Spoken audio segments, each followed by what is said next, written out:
Yeah, I think if people are maturing in their intimacy with God, then the challenges that some of the deconstruction processes face are all challenged in love, and therefore they represent and are a reflection of the love that people are experiencing. And when people experience the love, then when some things which are more challenging to the mind or to previous mindsets are experienced in love, then people find that it's more consistent with who God is, you know, and that's why I think you find it less of a problem than some people do, because you've experienced probably more of the intimacy of that love, and therefore it, you know, it resonates. That, and that's the thing, you know, if I with my experiences in 2010, which were from my perspective amazing in terms of intimacy with God, he had begun to deal with some of the things that he dealt with 6 years later. I didn't have sufficient intimacy and real understanding and experience of the love of God for what he would have done to have resonated. It would have, you know, it wouldn't have created cognitive dissonance in a way, because it would not have, the resonance would have been difficult because I didn't know God well enough. So when he started to really reveal what he was really like, then that resonated much easier because I had experienced him, you know. And it is a journey and a process which we all are on different stages and paces, and we've all got different backgrounds and different mindsets that have developed over the years. We've all come through different groups and had different influences by different teachers and people and things that, you know, have shaped our thinking. And some people have less problem dealing with some areas than others because their thinking wasn't really shaped. You know, because I was quite a deep thinker, I had quite strong views and opinions over things because I pursued them. I was But always called a rebel. I never believed what the church was teaching. I was 11 years old and they called me a rebel and I shouldn't ask. You know, I did 12 years with nuns as my education. okay, okay. And Yeah. I was always the one asking the wrong questions. Mm. So it never fit in my mind what they were teaching me. I didn't accept it. And I left the church. I left the Catholic Church because I was hard enough. The teaching and what they were saying and how they were behaving, everything was contradicting each other and would contradict the love of God. And what I was sensing, you know, I was sensing it was all wrong. And that if I believed in God and if I was good and, you know, being positive and good and respectful, that will be better. So my whole life, every time I tried to go to a church or a Christian community, I would always say, no, not for me, not that, not that. So I will enjoy, you know, the Christian community for what it was bringing as a community, but I would always be the rebel kind of, I don't do that, don't believe in that. So I don't Oh, have much to yeah. deconstruct. I mean, because I've been involved, you know, from the age of two or three, as soon as I could go to Sunday school and hear the stories, and you know, all the way through, you know, the concepts of God and the concepts of the system of belief, it's you sort of absorb it by osmosis, so you don't really know you have it until it starts to get challenged, you know. And so, you know, if God had done some things in 2010 like he did in 2016, the challenge would have probably been too hard to take, because I didn't have a depth of relationship with God that would then cause me to realize that actually who God really is isn't what I thought he was. You know, so I thought God was something or somebody in terms of 2010, and I had experiences of that, but the level of intimacy and the reality of that was still framed to a degree by what I thought God was like, who I thought he was, and it as the relationship deepened, so the ability for me to resonate with who God really is deepened. And therefore, when the challenges came to certain belief systems, which came, it was much easier to accept them. And even then, it was still, sometimes your mind holds on to things because they're the framework, and I had a framework that things fitted into. And when God started to shake the framework, it was the fact that I knew him in a deeper level that enabled the sort of cognitive dissonant process to really take root. And sort of this iconoclastic God who won't be put in a box and is always going to break down the images we make of him. It was easier to go through with that process. But it's for some people, it's very difficult because they've never really met God face to face. So they've never really had the depth of relationship. So their relationship with God is based on the Bible, or based in the stream that they are in terms of their worship services or other things, rather than actually real deep personal face to face encounter. It's knowing about God rather than knowing him. And we can know a lot about God. I knew for 30 years about God, but what I knew about him was framed by what I already knew. So it was very difficult to have something which affirms something different in when you were in those belief systems. Now, I had a lot of changes of my theology over the years, or my belief systems changed, from being not believing in the baptism of the Holy Spirit to experiencing it and engaging it. So I changed a lot, but it didn't really change who God really was. And this, when he took me on the journey of bringing me into sonship, then the relationship with him as Father, that really started to change how, when I engaged him, it began to bring a different God. It wasn't the same God that I was brought up with in reality. It wasn't that religious God, the angry God, or the God that needed appeasement, or the God that,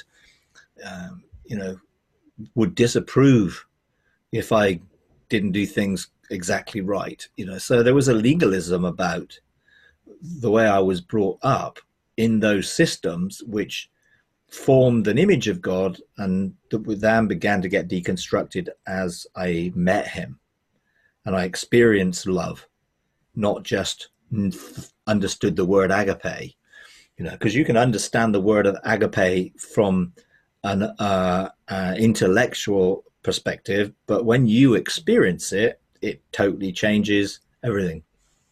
And there were very many deep and deeper experiences, which then they began to challenge, these views or these versions of God, which actually were only idols. They were only images formed by whatever religious system I was in. They weren't actually, I was never looking at the real face of God. I was just looking at the image that had been created for me by whatever system, whether it be the Methodist system and the Brethren system, or even the charismatic system. Essentially, it was still creating an image of God that held out. The more it moved away from, Methodist to charismatic, the more the experiences increased. But they weren't face-to-face experiences so much as more the presence of God touching me physically began to change. I still didn't meet him face-to-face. I didn't even have the concept, because I was probably taught that you couldn't meet God face-to-face, otherwise you die. So there was that type of background to things. So I experienced his presence, and his presence, was great, and my physical being connected to his presence. So I felt, sometimes would shake or fall on the floor or get hot or whatever. There was a physical reaction to his presence, but I couldn't say I ever saw him face to face until I did.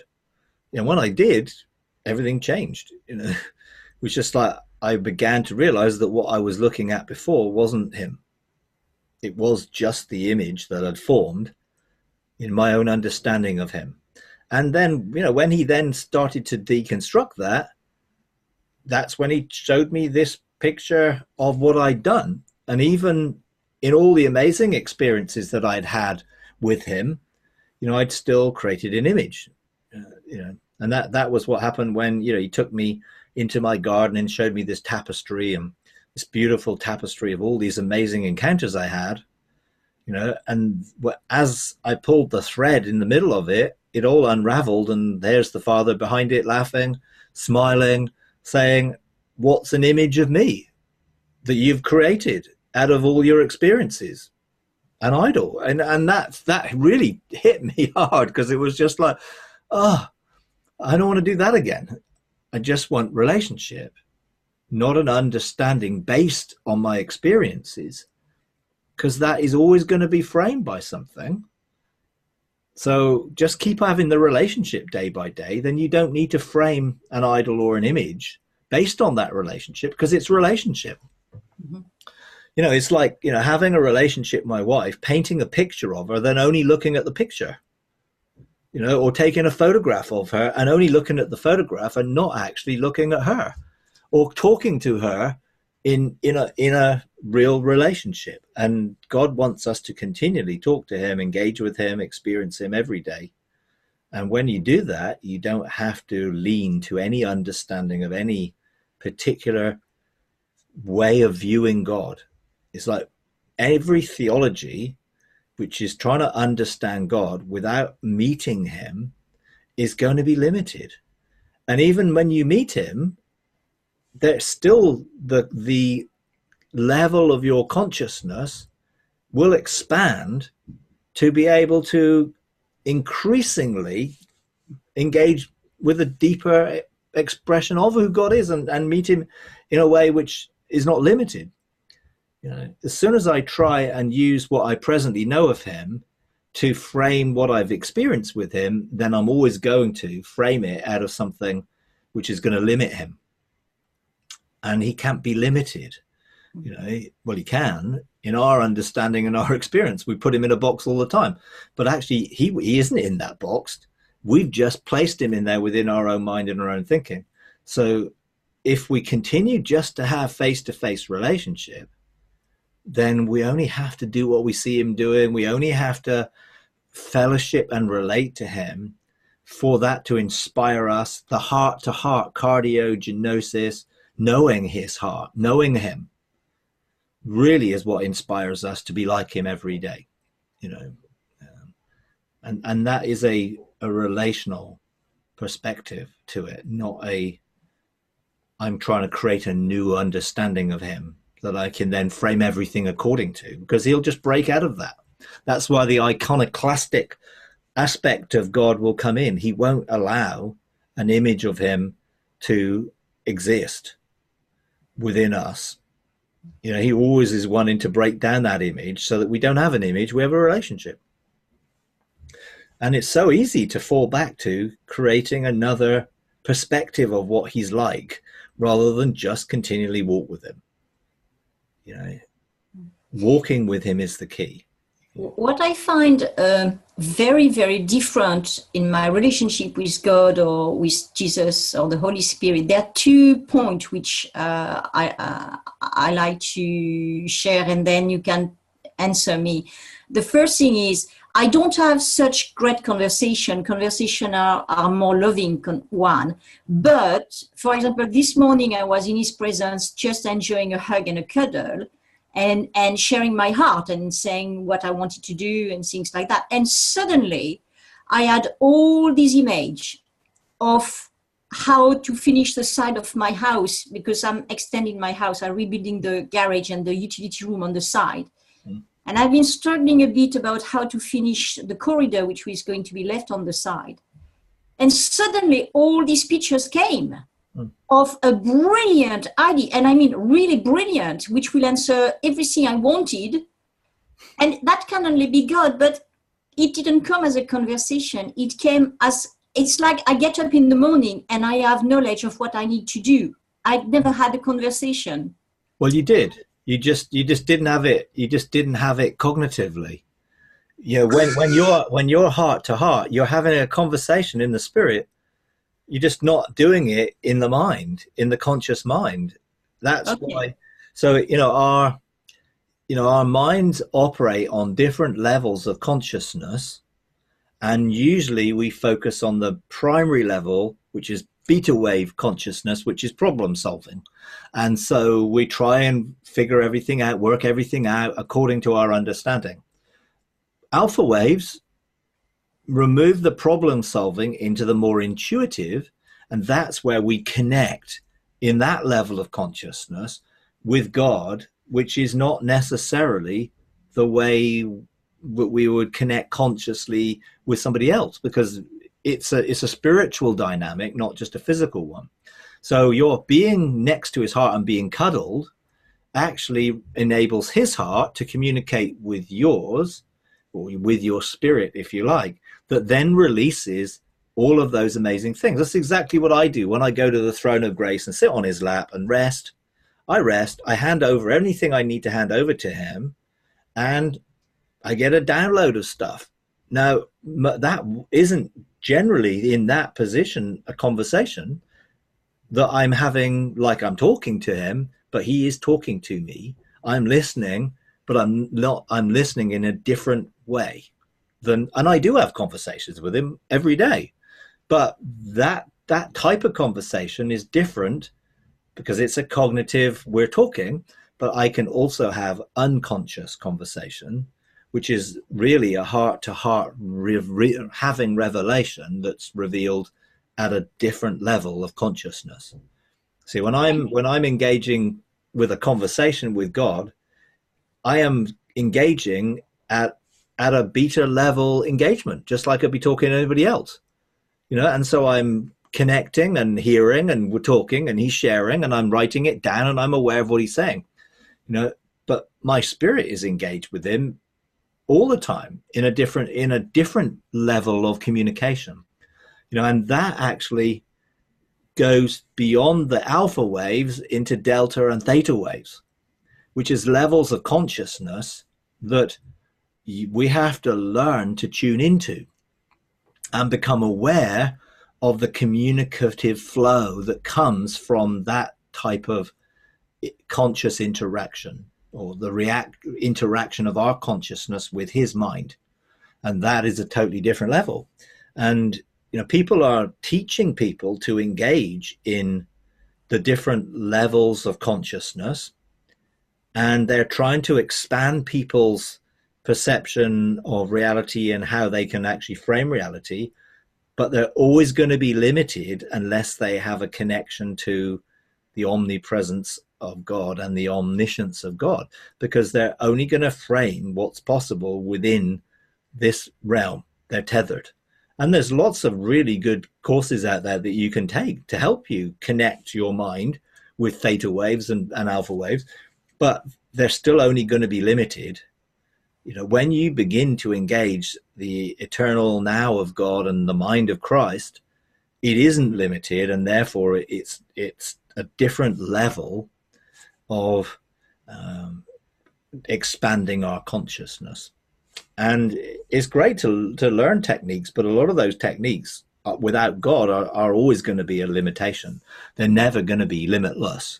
Whereas when you begin to tune your consciousness to the limitlessness, then all the possibilities begin to unfold, and you can see those possibilities. But it's a relational thing which comes at different levels, and different ways of tuning into it.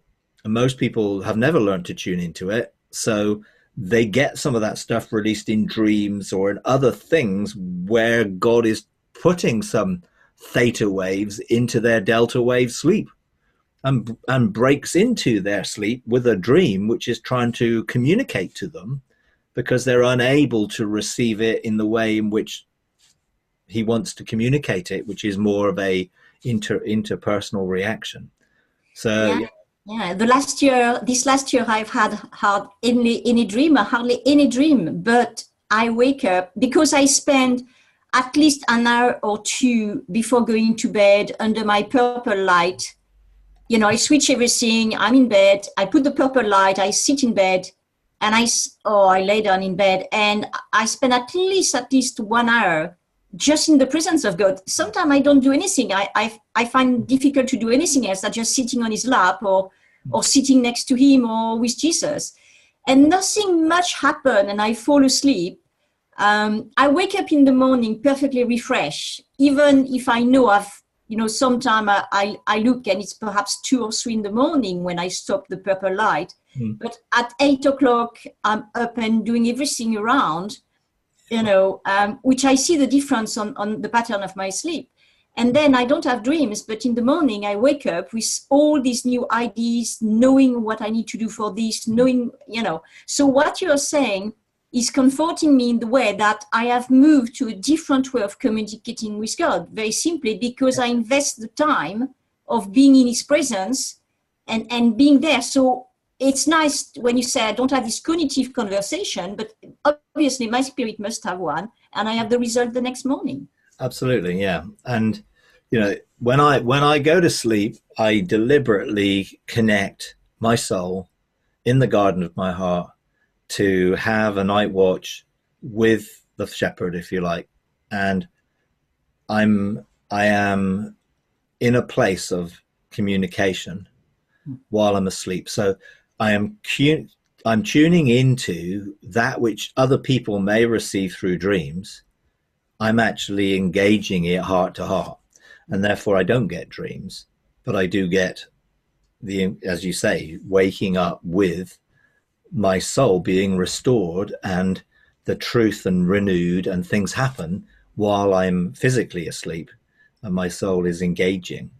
And so essentially we're tuning into, in sleep, those theta waves which don't need to come as delta waves and in dreams.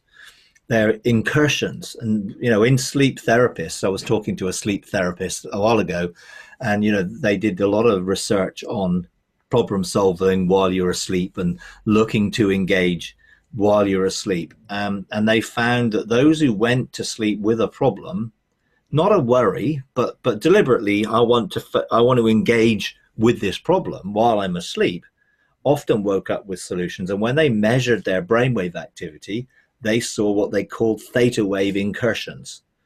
But in delta wave sleep, which is sort of the REM sleep, the really deep sleep, they saw incursions coming, which was literally information imparted. Well, we can actually engage with that knowledge in terms of engaging God himself, and bypass the delta way of engaging, if you like. And there are, a lot of it is, we don't need to be asleep to connect with the consciousness of God. And some people use techniques of getting people to the daydreaming, sort of almost awake sleep type thing, so that they can engage that area of their consciousness and connect with whatever they're trying to connect with. But with God, I think we can learn to do it without necessarily having to get to that point, because I can't go into a meditative state if I'm driving along the road, and sort of completely close. It's just not practical. But so does God not want me to be able to communicate with him at that level while I think it's learning to tune in to the right frequency of thought and the right pattern of brainwaves, how to slow down your mind or the consciousness to connect with that. Because it's like, if I'm running at 5 miles an hour and someone else is walking at 2 miles an hour, I am not we're going in the same direction. I am not going to be able to connect with that person. I'm just going to run past them. And it's like God is wanting us to be walking with him at 2 miles an hour, and we're always running at 5. We have a very fleeting opportunity of, while we pass, for any communication to take place. But if we can slow our walk down, so we're not running at 5 miles an hour, but walking at 2 miles an hour, we connect with him, we're going to walk together. And therefore communication is going to be possible while we're walking together. which is why we have to slow things down. And that's where rest comes in, being at rest. It's so much easier to connect and engage with God when we're coming from a place of rest. And, rest isn't inactivity, it's just the attitude of the activity that we're in. And it's so much easier to experience the consciousness and that conscious connection with the Spirit, with heaven, with eternity, while we're not rushing at 100 miles an hour or even 5 miles an hour running. It's like walk. It didn't say that God ran with Adam in the garden. He walked with him. It was a pace of they're together. And I think God just wants us to match the pace of our consciousness with his pace, and therefore we can get this heart-to-heart, spirit-to-spirit communication, which I think you can learn to engage it consciously, so that you can connect to it when you need to connect to it and have that flow of relational sort of perspective all the time. And of course, if you're engaging in the realms of heaven, doing that in the realms of heaven, then that being quantumly entangled with the earth always brings a resonance with a different perspective. Sometimes, if I'm trying to get God to walk in my perspective, I am going to frame how he communicates to me.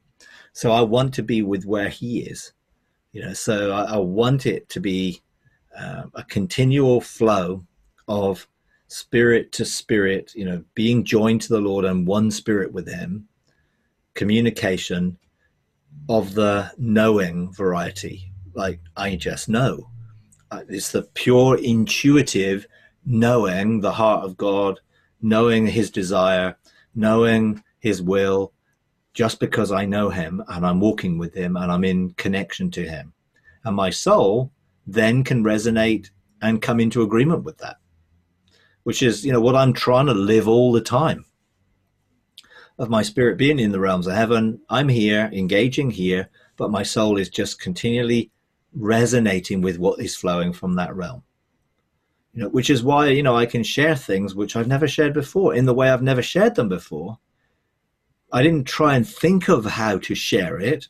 I just was able to share it because it's coming from a perspective that my spirit has access to, if you like, and is releasing that perspective. So, I'd never used the analogy of walking at 5 miles an hour, 2 miles an hour before, never even thought about it. But while we're interacting, my spirit is resonating with that type of thing, because that's what is going on in the realms of heaven, and I'm able to share it.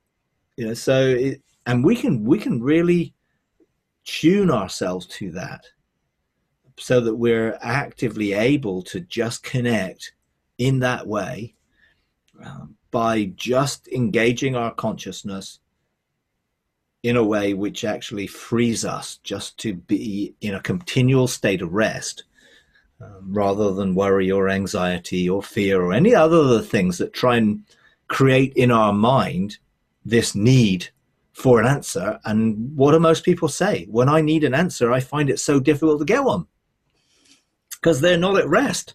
They're striving for an answer. They need an answer. Everything's agitated. So they're rushing at 5 miles an hour, and God is already walking at 2 miles an hour, and they've missed it, and that's the problem. People are rushing. Life is hectic, busy. They're rushing, and they don't have the time to just be at rest and peace, because their life is not at rest. Rest is so vital. All who are weary and heavy laden, come to me and find rest. Take my yoke upon you. My yoke's easy, my burden's light. But what is it? Learn from me to be gentle and humble in heart. And that actually is what rest is being gentle and humble in heart, knowing fully our identity, and knowing that identity has a destiny and a purpose, and just being completely at rest with it, completely at one with it, and therefore being able to have our souls restored, our souls being at rest. You know, it is a beautiful thing, and that tied with the relationship means rest is the equivalent of living loved. You know, when you're at rest, you know you're loved. You're not trying to earn love. You're not trying to perform for love. You're not trying to do anything for love. You're just being loved. You know, it is this state of blissful existence where you just know that you're loved. And then everything takes on a different perspective from that. Yeah, that's where I am. Yeah. And I'm starting from there, and it's lovely. Yeah, this is awesome.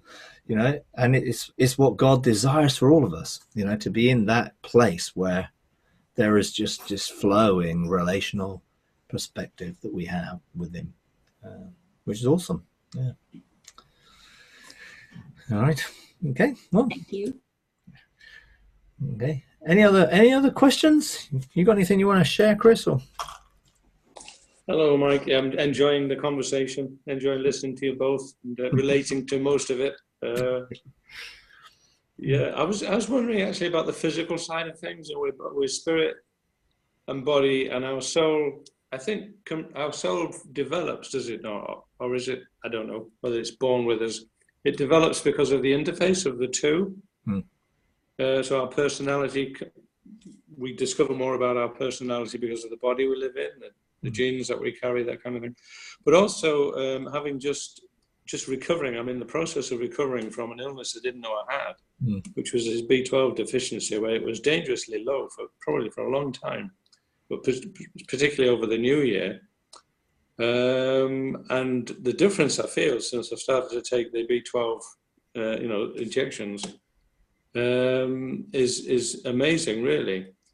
But I still have my moments, so I'm considering other things that might help with health. And I was looking at something on Mark Verkler's website, where he's quite a big thing in natural health and healing and stuff.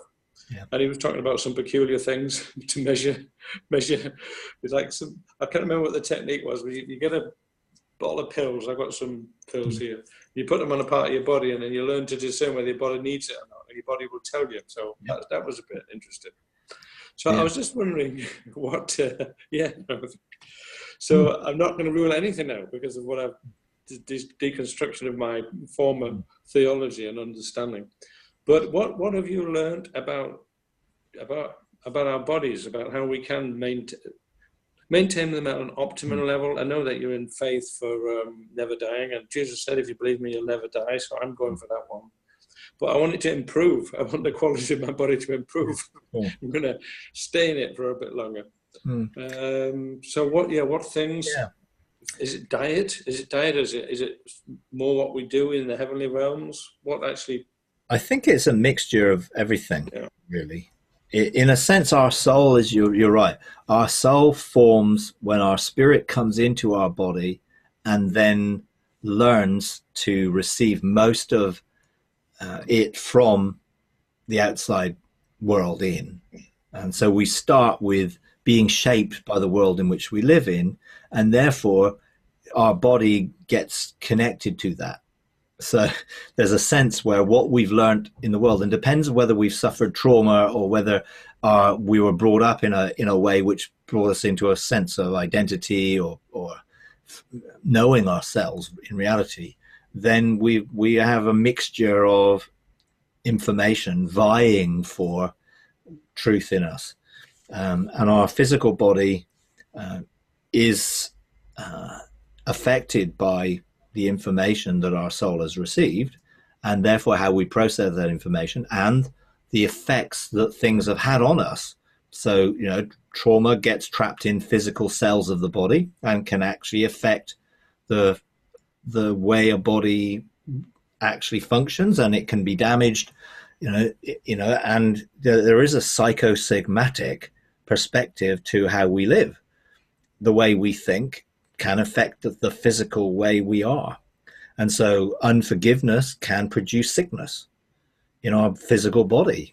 Some people who are, arthritic, some of that can, not saying all of it, but some of it can be traced to the emotional aspect of unforgiveness, which actually is like a poison to the body.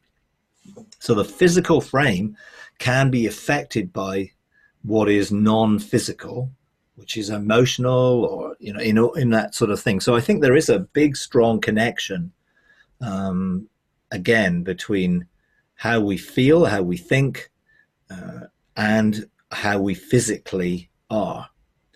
And some people are able to overcome physical things by the power of their mind.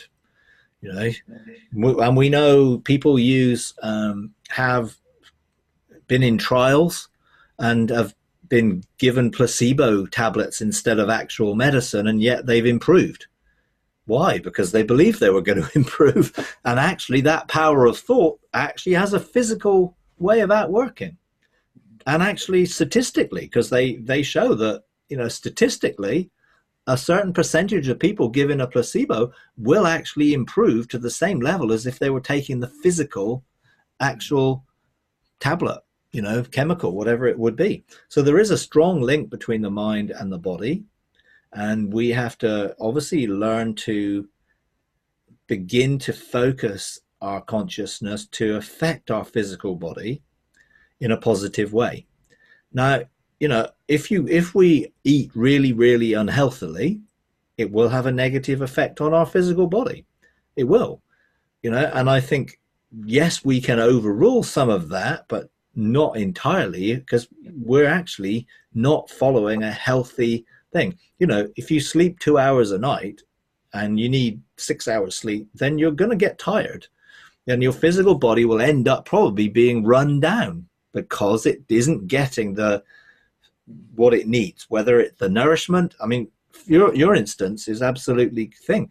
If you didn't have a B12 deficiency, then you would have probably not felt the way you did, and it wouldn't have had some of then the traumatic effect that has on your body. So I would look at your situation and say, it isn't just a bringing vitamin B12 levels up to their right amount, but dealing with the trauma of the lack of B12 that's still the memory within your cells.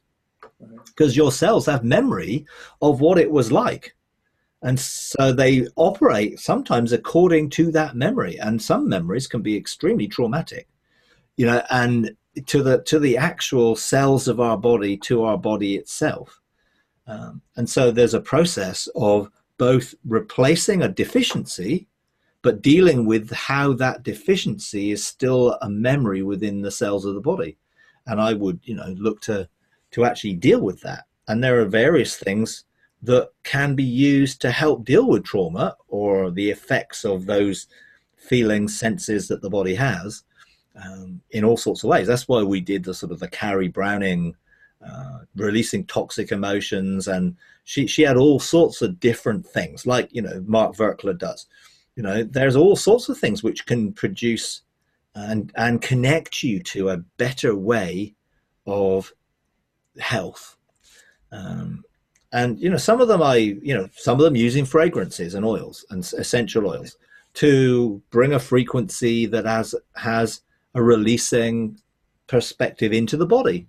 And sometimes we have frequencies which are low because of a deficit, or because perhaps of something traumatic being there, and those frequencies can begin to change the frequency of the body to release the toxic effect on the body and to bring a sense of peace and wholeness.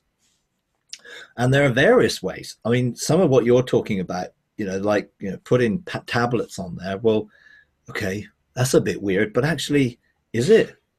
Is it? Because those tablets will have a frequency. They will be carrying a vibrational energy. And when you touch your physical body with that vibration, there could well be a physical reaction that you can tune into. Kinesiology it's all about, muscle testing. There are all sorts of things which are all part of these sort of frequency, vibration, energy, which actually we're learning to see are part of the creation that we can begin to engage with and see. I mean, she used tapping. Now, tapping It was fun. I did all the exercises because I was doing the videoing, so I was sort of there, and it was like, okay, this is really interesting, And tapping, there are certain energy points, meridians within the body, similar to acupuncture. If a needle accesses those things, tapping does that. And she said, and that tapping is basically just taking a couple of fingers and tapping various parts of the body.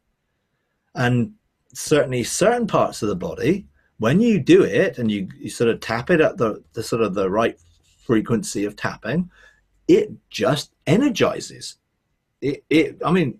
or it brings calmness, various, wherever you do it, no, because I'm sort of living in rest, I don't really need to do any of that because I'm living in a place of rest anyway. But I totally resonated with the fact of there are these things that are beyond the physical thing, which actually can have a spiritual effect on us and connect us to things.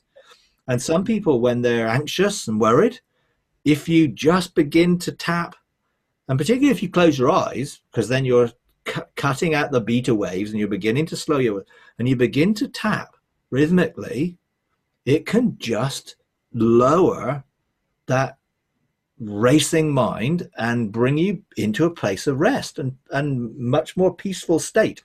So I think there's lots of things, people using energy frequency machines, Rife machines, are finding really powerful body transformatory things when they're actually energizing their body and aligning their body with the correct frequencies.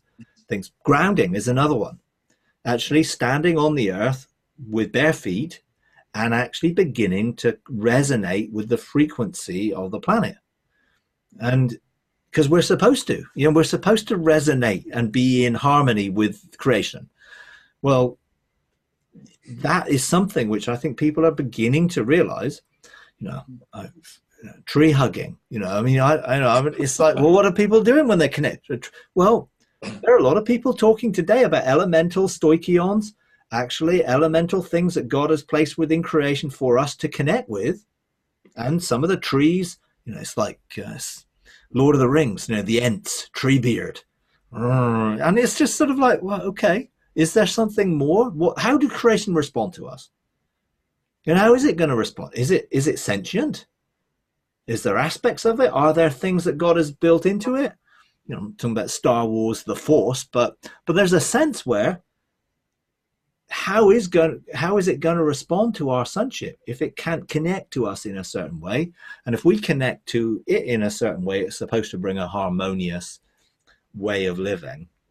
So yeah, lots of things there which I think are beginning to be explored by believers who are not limited by the new age sort of objections that most Christians will throw at people. Well, you can't do aromatherapy, or you can't do kinesiology, or any of this stuff, or Reiki healing. Well, no, I wouldn't go to a Reiki healer who wasn't a believer, but actually does say we can lay hands on people and they'll recover.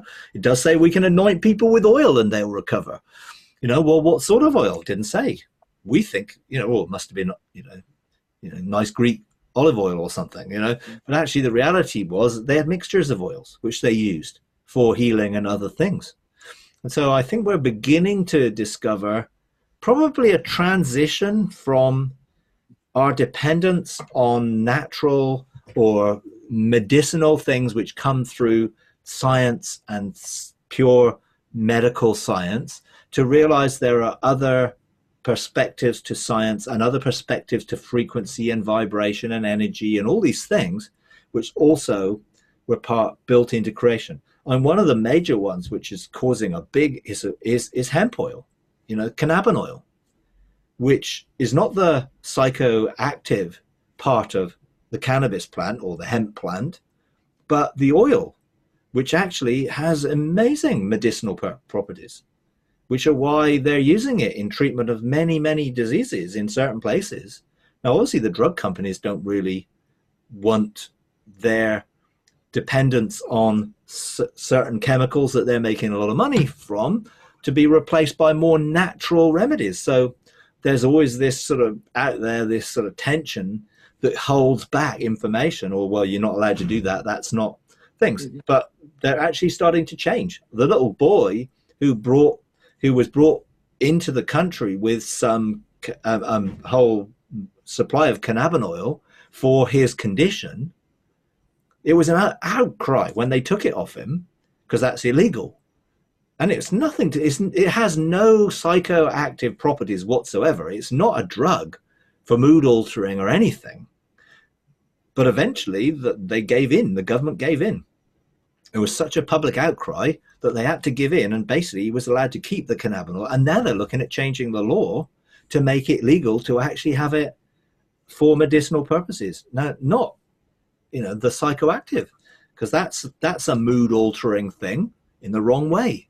But there are lots of things which I think are part of creation that we can learn and therefore apply. Now, I mostly use communion. I mostly use, taking sort of the symbol of the body and blood of Jesus and the frequency that carries to effectively bring me into health and wholeness, to restore my DNA, to begin to change and transform trauma from my body and all the things which I apply it to. And literally, I'm not just taking a piece of bread and juice or whatever I take. When I embrace it and when I eat in general, I am seeing what I'm eating as coming from God himself, and therefore carrying his DNA, his health, his life, and applying that to whenever I'm eating. So I sort of have lots of different things that I use to bring spirit, soul, and body into alignment and into wholeness and into peace and into rest and into the correct balance, so that, I can live in a healthy way, No, I'm not saying I'm totally healthy. I don't eat any sugar or anything else. I occasionally eat the odd cookie or the odd things, but in balance, so that it isn't controlling me. I'm not addicted to it, because God made it as well, and there's a right sense of the things that he made, which are to be enjoyed and to have as part of our healthy diet. But it is, I think, a mixture of all these different things. And I think it's finding something that you resonate with and sticking with. That's what I was thinking. Do you have any examples of where you've self-diagnosed, or you've allowed your body or your spirit to diagnose a problem? You've been aware of a physical problem, and you've been able to get to the root of it and find a solution because of what we're talking about, engaging God or listening to your spirit? Well, it's a little bit difficult for me to really apply that to today, because I dealt with sort of the sickness aspects 20 odd years ago, when I did have an incurable situation with Meniere's disease. And, I was on some heavy medication to keep me from losing balance and stuff all the time. And it was debilitating. Yeah. Right. Yes, an inner ear condition. So I had that. And at that point in time, I was feeling so out of sorts, because these tablets were just, reducing my level of consciousness to stop me having vertigo attacks all the time. And it was affecting my hearing and other things. While I was on that and doing that, I pursued healing. I'd been healed lots of times from people laying hands on me. This didn't touch it. I had everyone lay hands on me. It didn't actually do it. Now, what God was trying to show me was you can actually receive divine health by seeing it as part of your inheritance in I am your healer.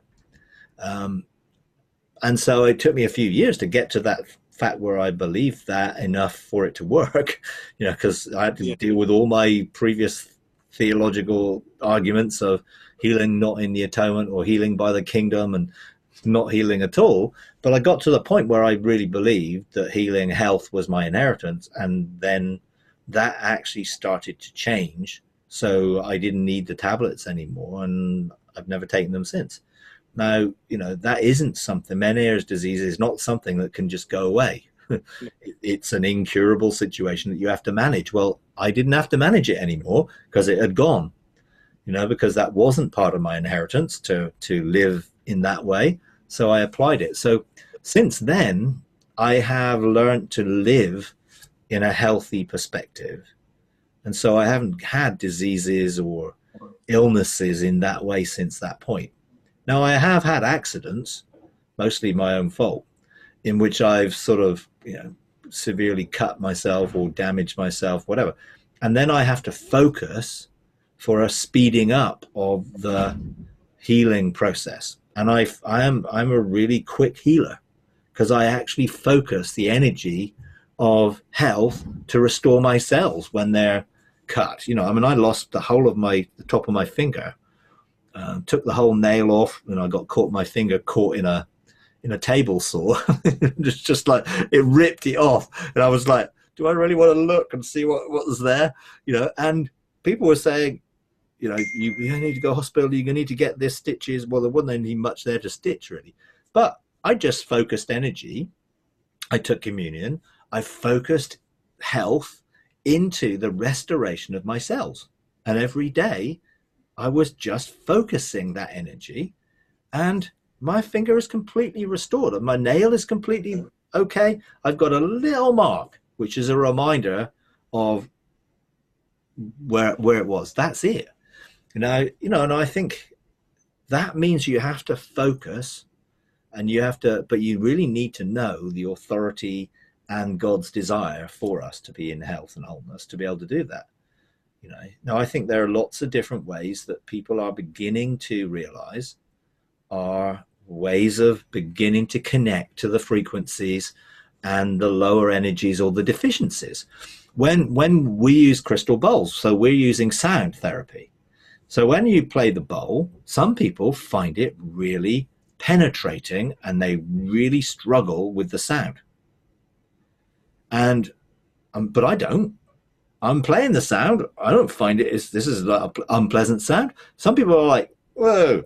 Well, why?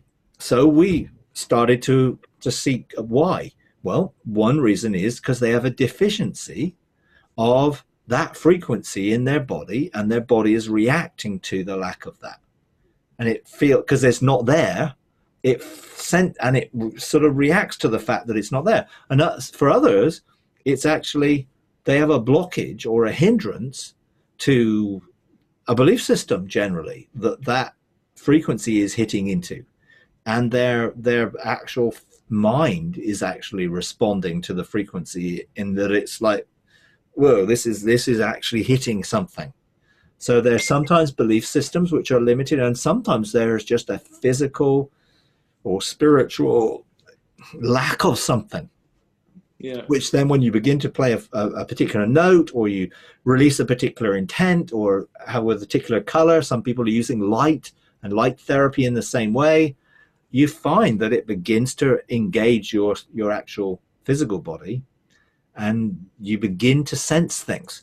Like William Branham, who is probably one of the most well-known of the healing evangelists of the 40s and 50s, who had remarkable, miracles attested to,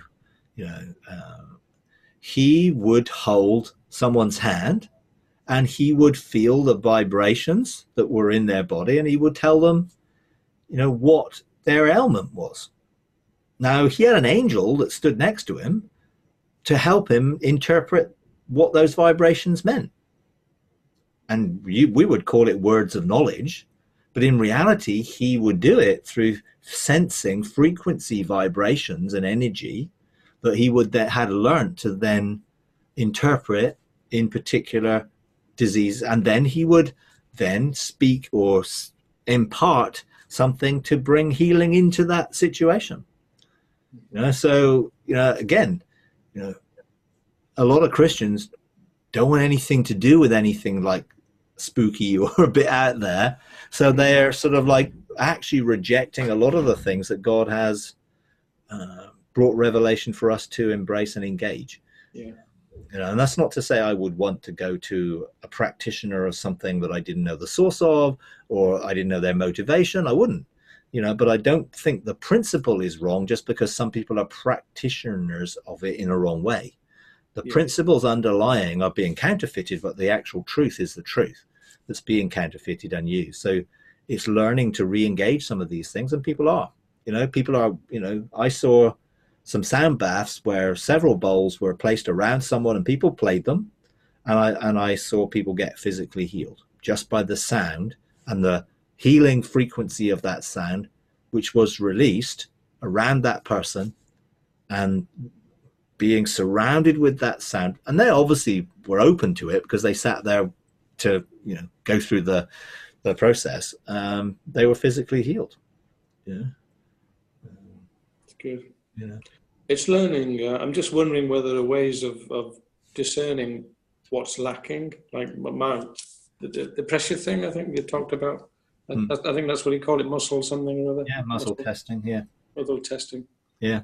But whether there are the deficiencies, I mean, because the people are talking about is it bone stock or something, which is full of nutrients and things. So that people are selling that, and there was a book released, a Christian book just recently, and I received emails from a Christian book organization, and this guy has produced a book, and I couldn't quite figure in the bits I read what he was getting at until I visited his website, and it has something to do with bone broth. Right. And apparently bone broth is like an ancient remedy for lots of things in your bowels and digestive system and your skin, sleep.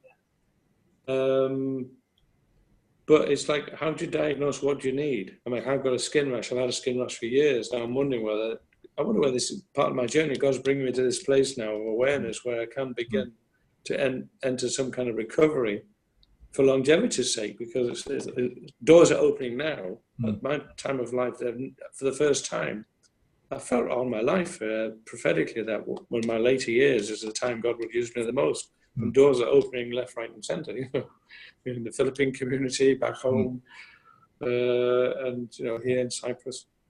So I think I'm going to need more strength and more energy, more health. Yeah.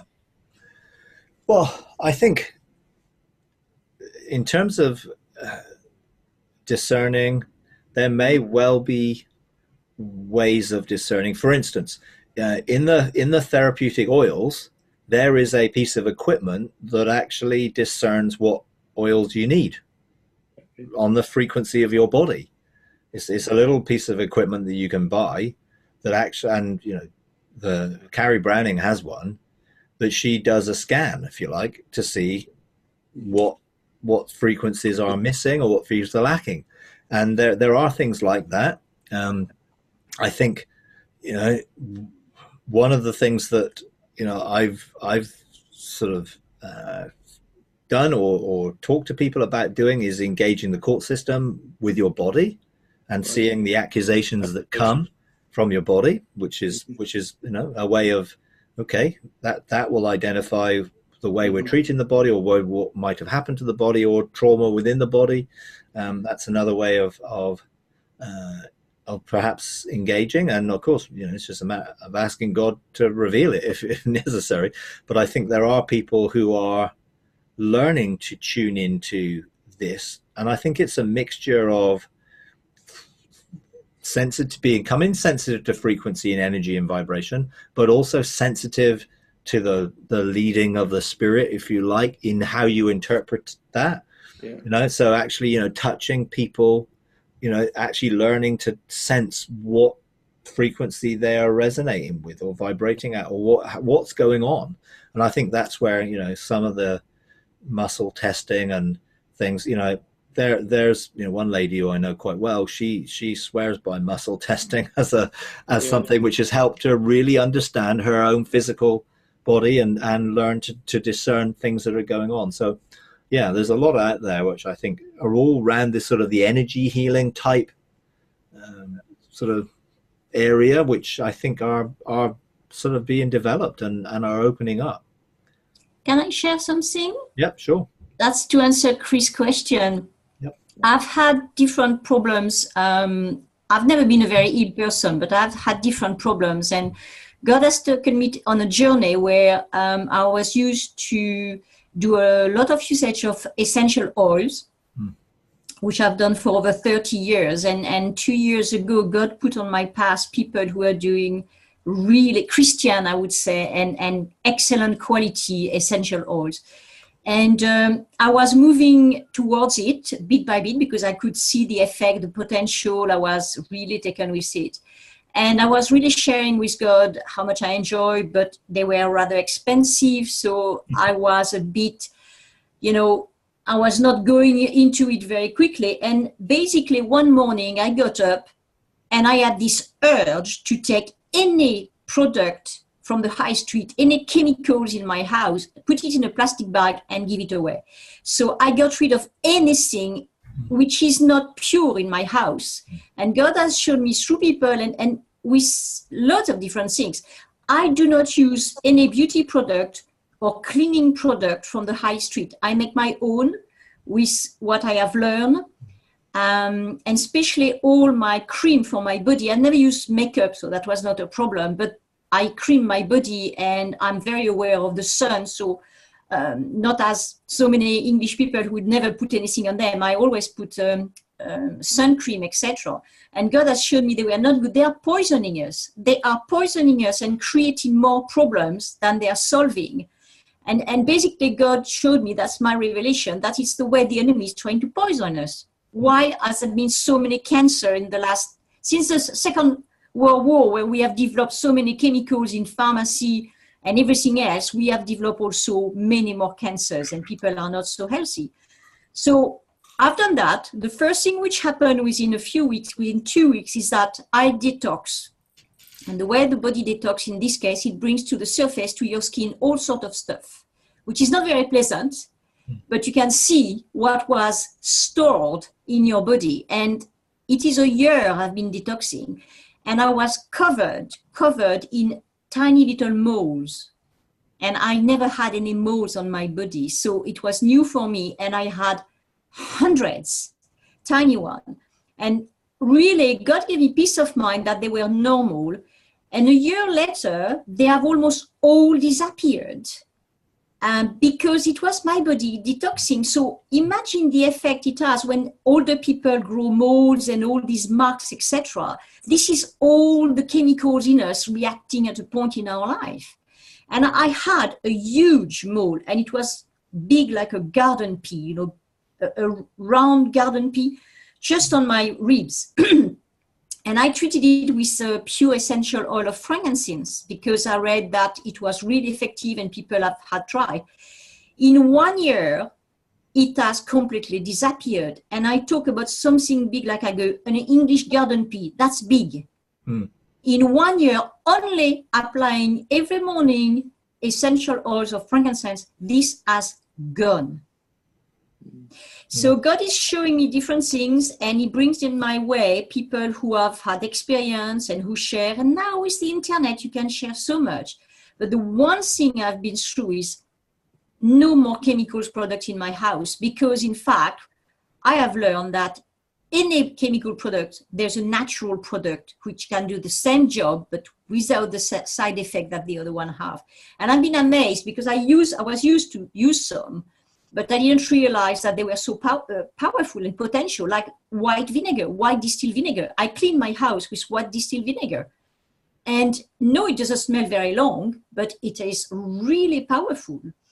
I don't use tablets in my dishwasher, essential oil and pure organic Castile soap. And I have never been so healthy. And everybody comes in my house and says, it smells so nice, it's so clean.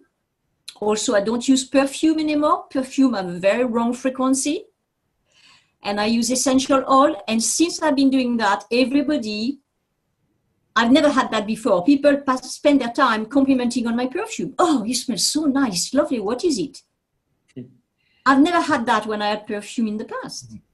So it's really what Mike was saying. I do the communion every time I eat or I drink something. I do communion with God in heaven every day, but every day, all day long, I bless my food, I thank God for it, and I declare it's going to transform my DNA. So all that is a lot of things together, and we all are different. So there are things which work better than others. The sound thing, when Mike plays the drums, the balls that vibrate with me. It's absolutely wonderful. I had an amazing feeling when I listened to it, because it makes my whole body vibrate even better. So there are loads of things, but what I do is that I speak a lot to God. And as I was talking about, I don't have this conversation. I go for a hug.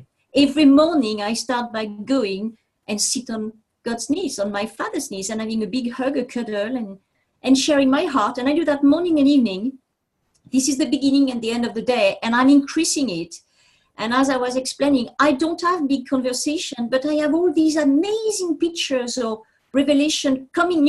I know I have to do things in one way or another. Yeah. And health is that. I have cured myself of 2 or 3 things which the doctor said there was no way I was going to get rid of them.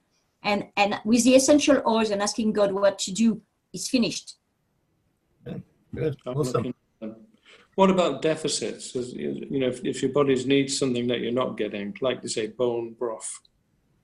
Bone broth is, I love bone broth. And when I was a little girl, I ate it on toast. It was the favorite bit at home when my mother did a bone in the soup. But you can only use pure organic bones, because in the broth, in the marrow will carry every disease that the animal has had, and you will get it. And any chemical product is there also. So when you do a marrow, I've been raised on marrow and I love it. You have to have the top quality. Otherwise you get bad things. And marrow is known for that. Deficiency, I was born with a chronic lack of calcium. I couldn't digest milk and I had many problems with that. Over the years, God has been healing me and showing me different things to do. I have never been in such a good health. And I feel so energetic. All my friends are saying, where did you get that energy, And I sleep less than ever, because I spend that time in my purple light in the evening, every single evening. And as I said, I'm up in the morning earlier, 7, 8 o'clock, I'm up and on the move without any problem. So it's that time with God. And I don't do much. As I was saying, it's a complaint I had until my bit by bit made me realize, this is what am I supposed to do? I spend time with God and He shows me things. Lovely. Yeah. Well, I think there's so much more that we are discovering and unveiling. And, if there are deficiencies, I think, my first point would always be asking God to unveil any deficiency or anything there. But there may well be other ways of doing that. I think bone broth was such an answer, because I was asking him, because I was talking to him about the B12 thing and how that's made such a big difference. So I was asking about other problems, and then the next day this book came through on bone broth. And so many to choose from. They go up, people are producing it. Some of it's really expensive. And you can make your own, but I haven't considered the organic aspect, which is a good tip. But prefer to buy it than make it. But are we buying stuff that's safe? But I guess if God's dealing with me, and then Mark Berkler, I just thought, okay, I'm obviously on a journey, and he's beginning to talk to me about these things. But it's not like just one conversation and you know everything. That's the old way, isn't it? It's like a process. It is, and you'll find that you resonate with lots of different things out there that all of a sudden before were suspect and suspicious of, that you realize, hey, there's something more in about lots of these things. And you find the one that resonates with you. I think that's the key. Which ones you get drawn to, well, then go with that, and see how that develops. I think the danger is there's so many that you can sort of be like, whoa, where do I turn? And it's just like, okay, where do you start? Find what you resonate with to start with, and then pursue that. And if you feel that this bone thing was actually something that God really brought in, well, then pursue it. And I think, seek the wisdom that you will have when you find how to apply that and what it will do. But I think in general, these things are becoming more acceptable because the Holy Spirit is unveiling the truth to people around these sort of frequency, vibration, energy type modalities of bringing health and wholeness and bringing us back into balance and alignment. So It's the source which is important. Is God the source of it? Is God behind it? Yoga and all these things and the vibration, the light, everything. If God is the source, it's all right. Yeah. It's the source. Yeah. Much less hang-ups these days about, now that I'm secure, because my security was always in doing the right thing, having the right philosophy or theology, and not in him, you know, being secure in that love relationship. Absolutely. So if I make mistakes, it's not a problem. It's not the end of the world anymore. You know, my security is not dependent on me, my ability to not make mistakes. Absolutely. Yeah. Okay. Right. Well, we've had quite a decent session today. I'm going to leave it there.